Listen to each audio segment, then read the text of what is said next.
उत्तर प्रदेश के संभल जिले में स्थित शाही जामा मस्जिद को लेकर नेताओं के बीच आरोप प्रत्यारोप का दौर जारी है। संभल हिंसा को लेकर जहां सपा बीजेपी और केंद्र सरकार पर निशाना साध रही है, तो वहीं इसी बीच अब कलकी धाम के पीठाधीश्वर आचार्य प्रमोद कृष्णम का भी बयान सामने आया है, जिसमें वो सपा पर आरोप लगाते हुए कह रहे हैं कि संभल में जो भी विवाद हुआ वो सपा द्वारा पैदा किया गया है। दरअसल मीडिया से बातचीत करते हुए आचार्य प्रमोद कृष्णम ने अखिलेश यादव का नाम का जिक्र करते हुए कहा कि पहले पत्थर फेंकवाए जाते हैं और फिर वहां दंगा करवाने के बाद वहां पार्टी का डेलीगेशन भेजा जाता है।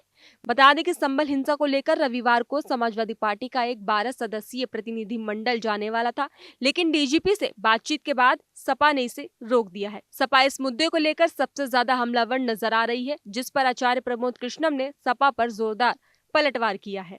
मैं एक ही अपील करना चाहता हूं कि न्यायपालिका के आदेशों का सम्मान होना चाहिए, न्यायपालिका पर भरोसा होना चाहिए। ये आतंकवादियों की भाषा है, किसी नेता की भाषा नहीं हो सकती है। जहां तक संभल के दंगे का सवाल है, मैं एक ही बात कहना चाहता हूं कि लोगों को उकसाते हैं, फिर डेलीगेशन भिजवाते हैं, जानों की कीमत लगाते हैं, मुआवजा भिजवाते हैं, सियासत चमकाते हैं। ये अखिलेश यादव जी ये जो गुनाह कर रहे हैं ये नहीं करना चाहिए।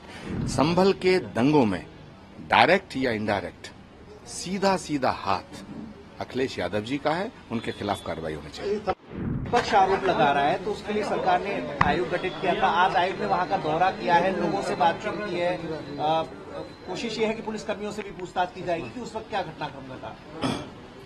देखिए, मुझे लगता है भारत एक सशक्त लोकतंत्र है और यहाँ एक स्वस्थ न्यायपालिका है। मैं एक ही अपील करना चाहता हूँ कि न्यायपालिका के आदेशों का सम्मान होना चाहिए, न्यायपालिका पर भरोसा होना चाहिए। और संभल की आवाम से भी मैं दरख्वास्त करना चाहता हूँ कि ये समाजवादी पार्टी के नेताओं के चक्कर में आके अपने फ्यूचर को, अपने मुस्तकबिल को खराब ना करें। अफजल अंसारी आरोप लगा रहे हैं पुलिस प्रशासन पर, कह रहे हैं कि ये सरकार अंतिम नहीं है, देख लिया जाएगा, बदला लिया जाएगा।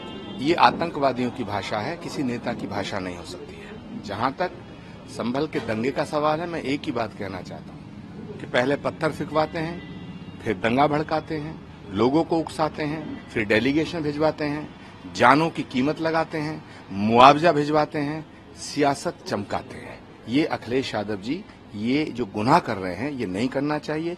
संभल के दंगों में डायरेक्ट या इनडायरेक्ट सीधा सीधा हाथ अखिलेश यादव जी का है, उनके खिलाफ कार्रवाई होनी चाहिए। संभल जो है अब सब कुछ शांत हो गया, लेकिन कल कांग्रेस का डेलीगेशन लाइन लगा। अब जब जांच शुरू हो गई है तब फिर डेलीगेशन कांग्रेस कह रहा है कि हम भी जाएंगे कल। लेकिन मुझे नहीं लगता कि उत्तर प्रदेश में कहीं कांग्रेस बची है। इसके आगे आचार्य प्रमोद कृष्णम ने कलकी धाम का निर्माण के रोक को लेकर भी सपा पर निशाना साधा था, जिसमें उन्होंने कहा कि सपा को एक एक सवाल का जवाब देना पड़ेगा। ये वही सपा है जिसने कलकी धाम के निर्माण पर रोक लगाई थी। ये कौन सा अदालती फैसला था? किसी कोर्ट ने कलकी धाम का निर्माण कराने पर रोक नहीं लगाई थी, लेकिन राजनीतिक फायदे के लिए, वोट बैंक की राजनीति करने के लिए कलकी धाम के निर्माण पर रोक लगाई गई और छाती पीट रहे हैं।